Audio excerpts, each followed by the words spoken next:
Okay, 1 Samuel chapter 28. We're going to run into some problems with Saul and the Philistines. They're coming to battle, and of course, Saul knows David is with the Philistines, so the Philistines by themselves is a pretty formidable army to deal with. But when you have David and his 600 men who have this infamous reputation of being really ruthless and just winning everything that they go after. They'd never really lost. I mean, Saul was given back his life twice by David. So he knows David is not someone to be taken lightly. So he's got to figure out what am I going to do? What's going to happen now that I'm dealing with David and the Philistines here? So Saul inquires of the witch of Endor for revelation. She foretells his death, the death of his sons, and the defeat of Israel by the Philistines. So not a good revelation that he gets. But we're going to learn a little bit more about what does this mean? What are the implications of this?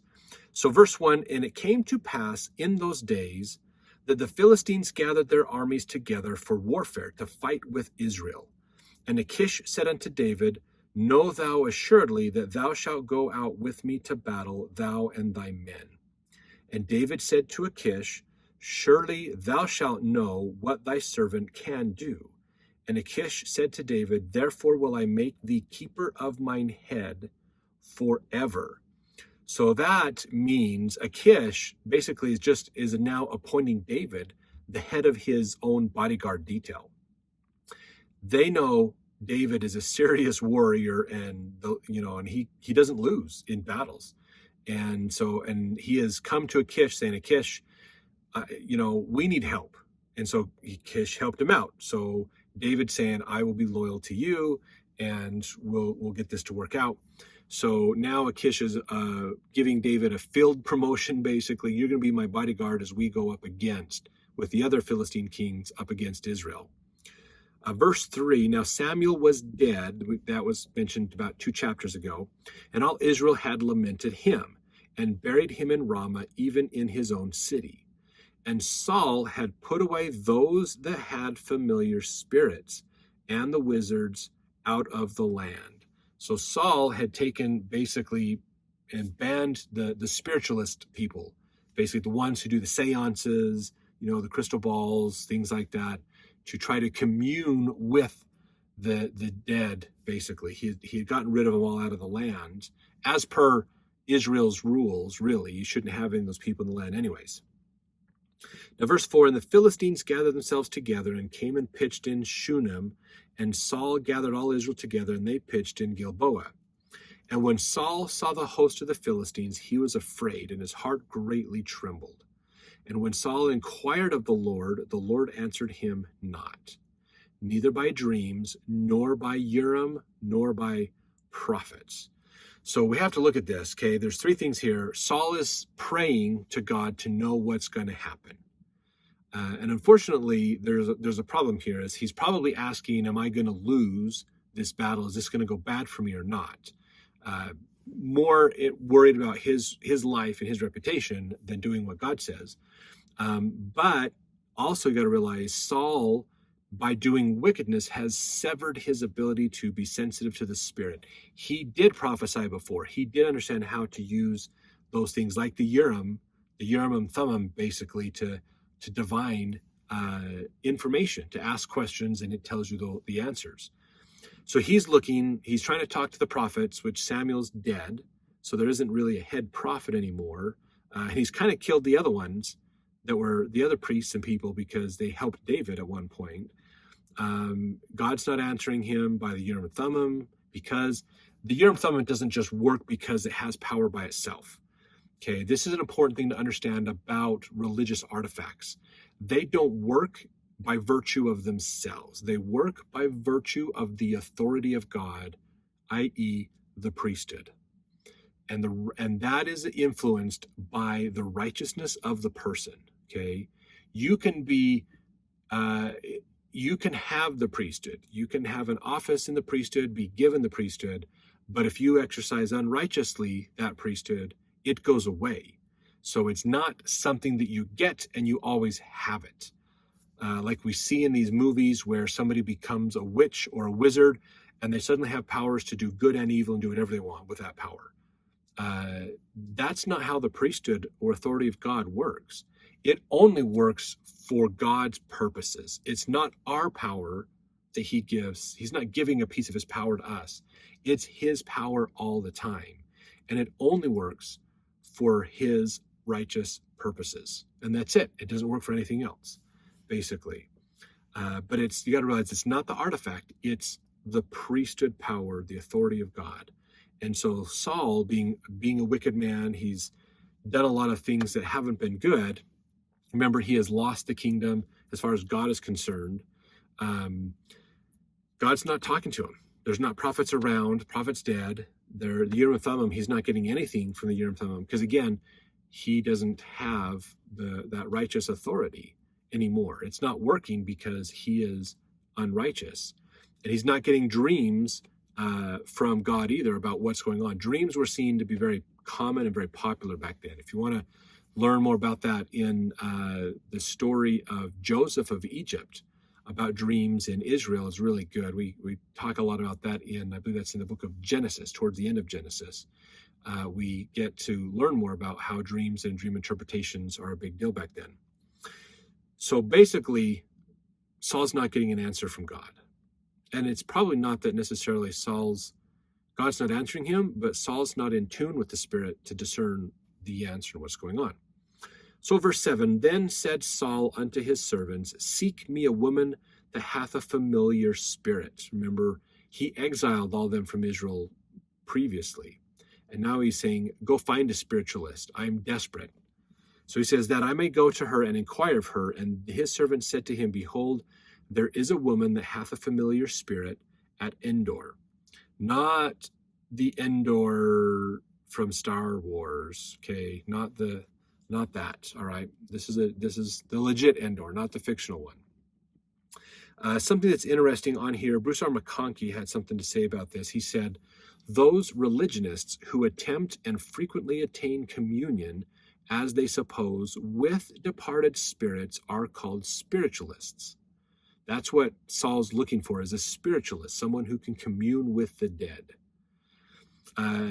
Bruce R. McConkie says here, their doctrine and belief that mediums and other mortals can actually hold intercourse with the spirits of the dead is called spiritualism. Such communion, if and when it occurs, is manifest by means of physical phenomena, such as so-called spirit rappings, or during abnormal mental states such as trances. These communions are commonly arranged and shown forth through the instrumentality of mediums. No matter how sincerely mediums may be deceived into thinking they are following a divinely approved pattern, they are in fact turning to an evil source for the living to hear from the dead. Those who are truly spiritually inclined know this by personal revelation from the true Spirit. Further, the information revealed from spirits through mediums is not according to the law and to the testimony. In ancient Israel, spiritualistic practices were punishable by death. A man also or a woman that hath a familiar spirit, or what is a wizard, shall surely be put to death. That's Leviticus 20:27 and Exodus 22:18. So spiritualism was banned from Israel, basically. This is the idea of somebody else outside of the priesthood of God could commune with the dead. So this kind of flies in the face of who is God, and who we should be dealing with God, not other people. That's the important thing to think about, okay? The gospel of Jesus Christ is to help us focus on him as our Savior, the only one that we have to deal with, that we can work with to get things accomplished, okay? It's not about us thinking somebody else is more important. So any of these concepts or ideas where we believe that somebody else can divine things in our lives outside of dealing with Jesus Christ is what Bruce R. McConkie is saying is not true, basically. The main way to do things is through personal revelation and humility and faith and diligence in Jesus Christ. That's how we get things done spiritually, is through Jesus Christ. That's who we need to be talking to, not our ancestors or somebody else who's passed on. Now, verse 8, and Saul disguised himself and put on other raiment. And he went, and 2 men with him. And they came to the woman by night. And he said, I pray thee, divine unto me by the familiar spirit, and bring me him up, whom I shall name unto thee. So he is concealing his identity as the king of Israel. And he is probably to hide because it's banned. So that would look bad if the king of Israel was doing something that was banned. And 2, he says, I want to talk to a specific person. Verse 9, and the woman said unto him, behold, thou knowest what Saul hath done, how he hath cut off those that have familiar spirits, and the wizards out of the land. Wherefore then layest thou a snare for my life, to cause me to die? So she's going, wait a minute here. It is illegal for me to do spiritualism in Israel.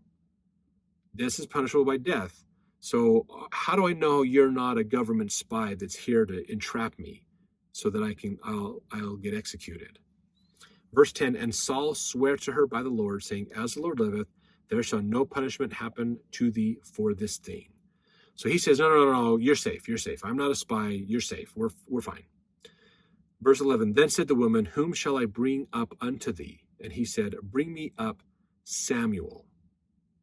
So remember, Samuel was the prophet that had recently passed away. He was the prophet of God. So Saul is trying to get communion to understand the will of God because of the great battle with the Philistines that's about to happen as they're getting prepared for this. And so God's not speaking to Saul directly anymore because Saul's unrighteousness. So Saul is seeking a spiritualist to basically try to get Samuel to talk to him from the other life to learn what is the will of God. Crazy story. But when Saul tells her, I want to talk to Samuel, this is what she said. And when the woman saw Samuel, she cried with a loud voice. And the woman spake to Saul, saying, why hast thou deceived me?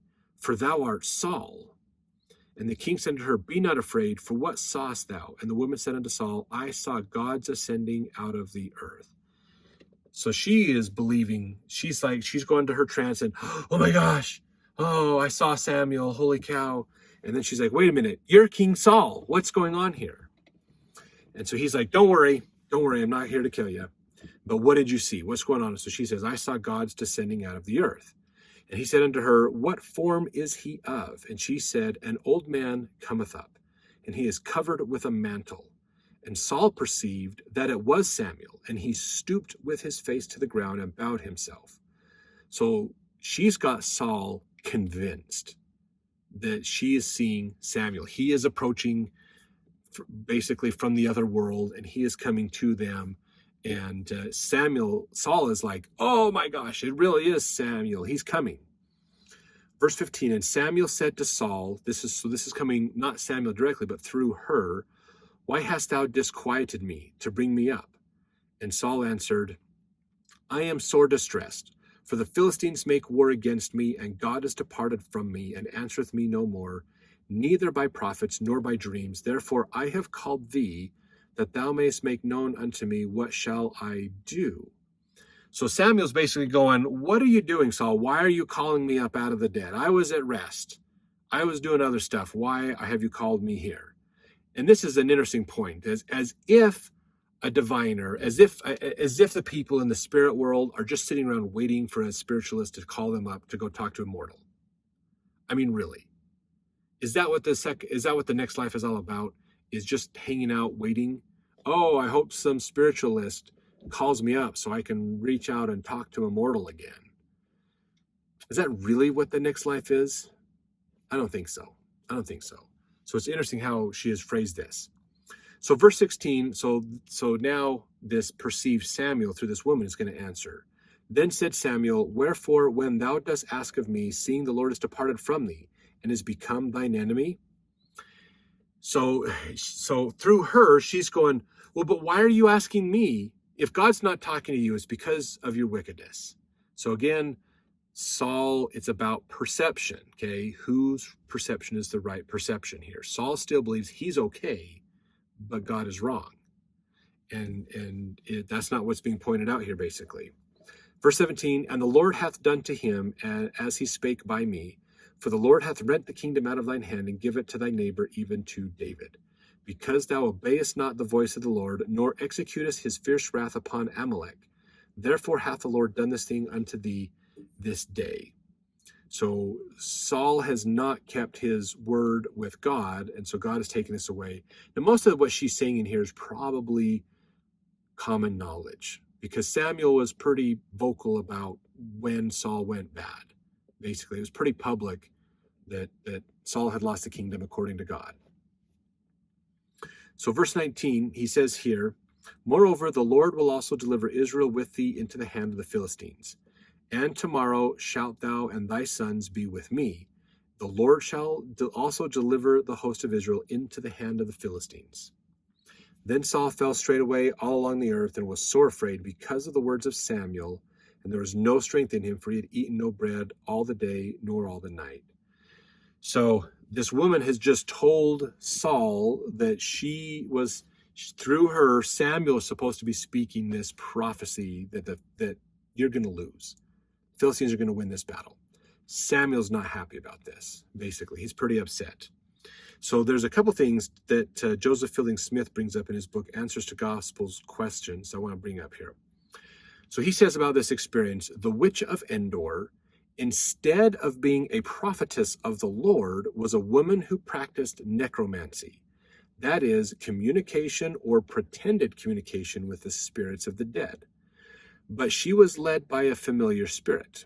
In other words, she was a spiritual medium similar to those modern professors of the art, who claim to be under the control of some departed notable, and through him or her to be able to communicate with the dead.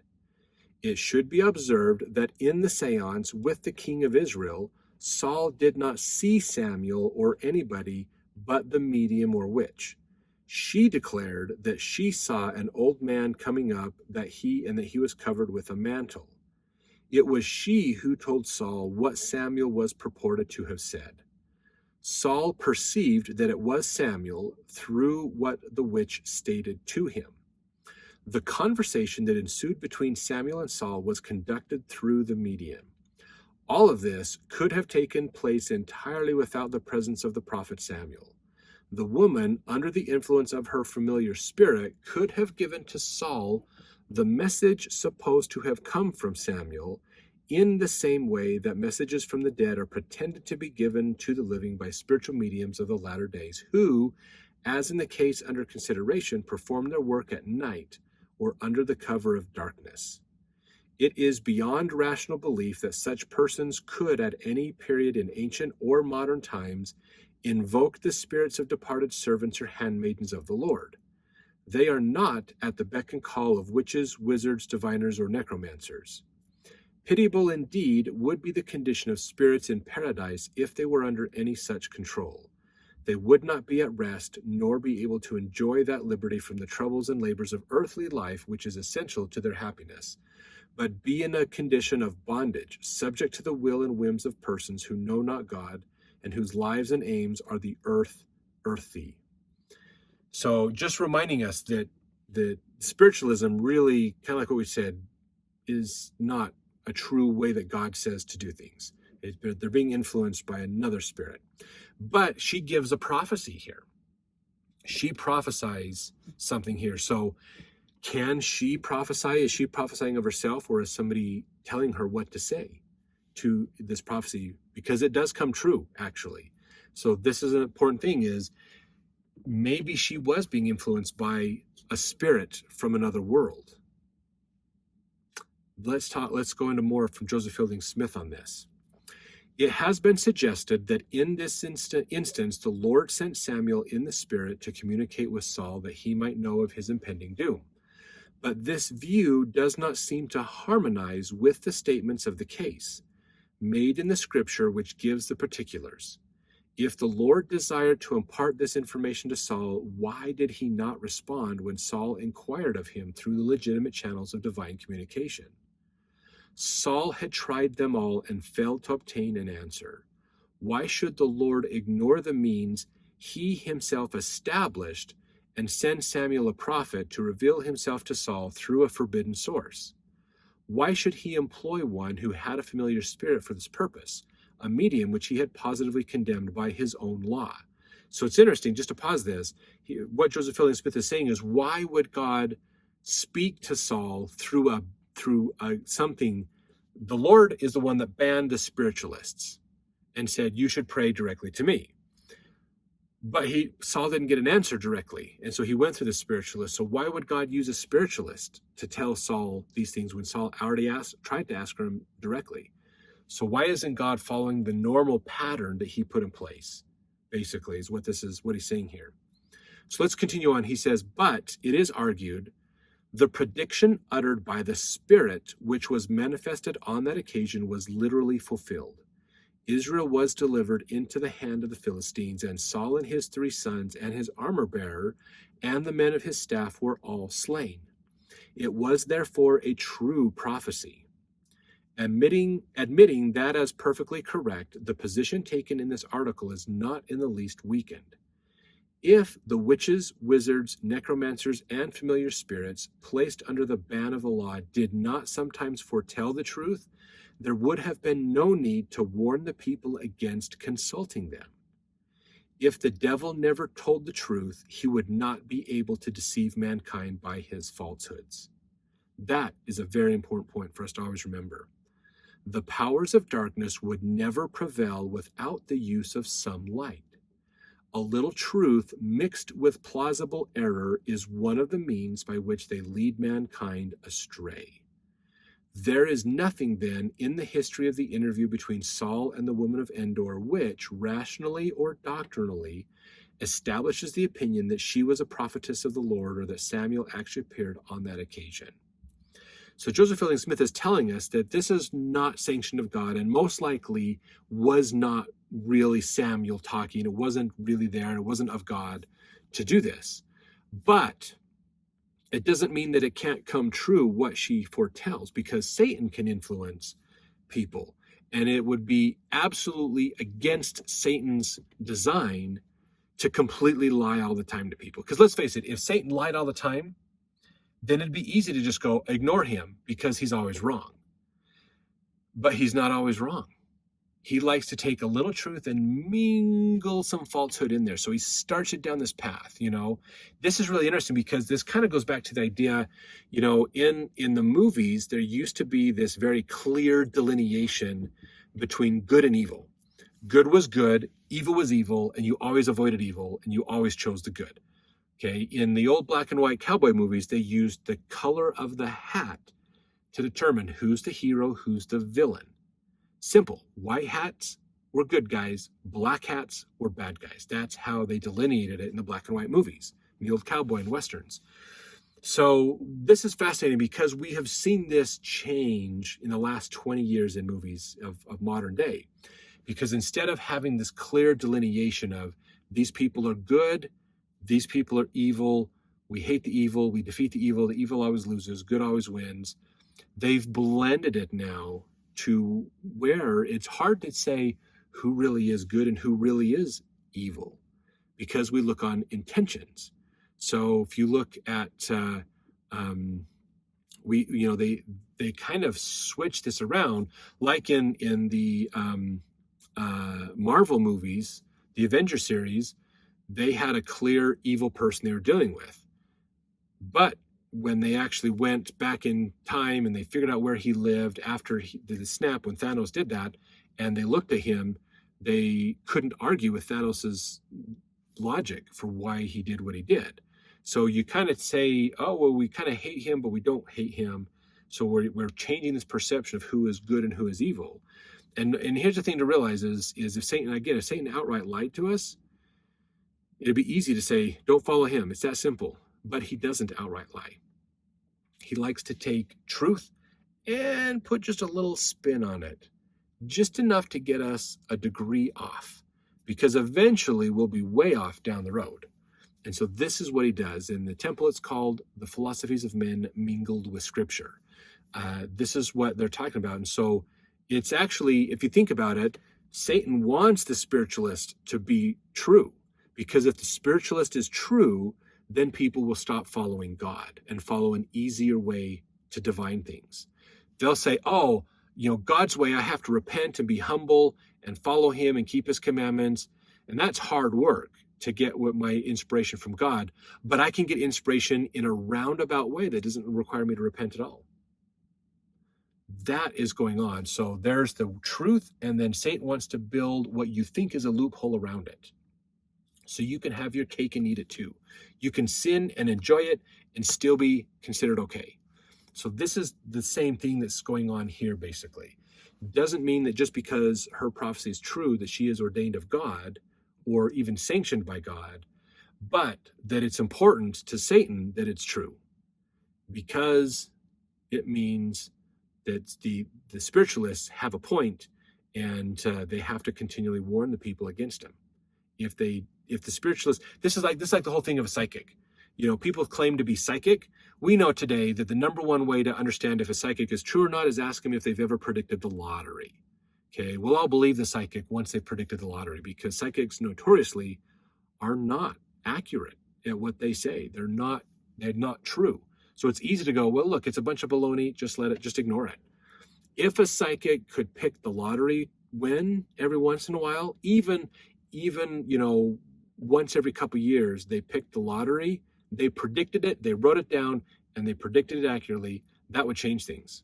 People would believe them all the time, but they can't. So this is kind of that same thing is in order to destroy Israel, it's in Satan's best interest to actually inspire these spiritualists to be right sometimes, because it keeps Israel going, oh, but they were right that one time. Maybe I should go that way. Maybe this is the loophole in God's plan, which it isn't. Okay, so let's move on here. Verse 21, and the woman came unto Saul and saw that he was sore troubled, and said unto him, behold, thine handmaid hath obeyed thy voice. I have put my life in my hand, and have hearkened unto thy words which thou spakest unto me. Now therefore I pray thee, hearken thou also unto the voice of thine handmaid, and let me set a morsel of bread before thee, and eat, that thou mayst have strength when thou goest on thy way. But he refused and said, I will not eat. But his servants together with the woman compelled him, and he hearkened unto their voice. So he arose from the earth and sat upon the bed. So she helps him up, going, look, you're famished. I'll tell you what, I risked my life to do this. Just so you know, I did it because you asked me to do it. You said you would be okay with this. I'm not going to get in trouble. But let me give you some bread. Let me help you out. And he's like, no, I'm not going to take it, because Saul has some mental disorders going on. He kind of punishes himself, kind of has some issues in there. I don't know if it's a bipolarness, severe anxiety, or something going on with him. But finally, the people, all of his entourage with him are like, no, King, actually, you should eat this. We're going to battle, man. You need your strength. None of this fasting before going into battle crap that your son proved you wrong with. So verse 24, the woman had a fat calf in the house, and she hasted and killed it, and took flour and kneaded it, and did bake unleavened bread thereof. And she brought it before Saul and before his servants, and they did eat. Then they rose up and went away that night. So she fed him, helped him out. She even killed the calf. So, this isn't like, oh yeah, let me just pull something out of the fridge, stick it in the microwave, reheat it for you. She's killing the calf, which means she has to dress it and has to clean it up and, get the meat off, and then go cook it and have a fire with wood and bake the bread and get the water and the bread together and things to put all this together. So she made them a meal, and it took time. It's just cooking from scratch is how it works, basically. But they got that meal, and then they left later that same night, to go away, basically. So let's go into chapter 28 to see the rest of this story as Saul is about to face the Philistines.